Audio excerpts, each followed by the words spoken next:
In front of me is Samsung Galaxy A35 and today I would like to show you how you can change default apps.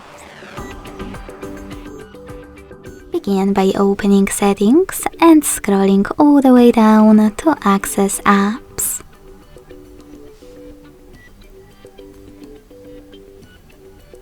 Then hit choose default apps at the top and tap on one of those categories that you wish to manage.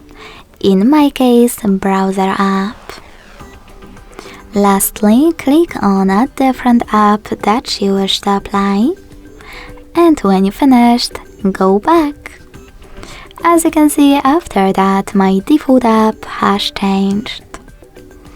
Thanks so much for watching. If you enjoyed this video, don't forget to leave a like, comment and subscribe. Bye!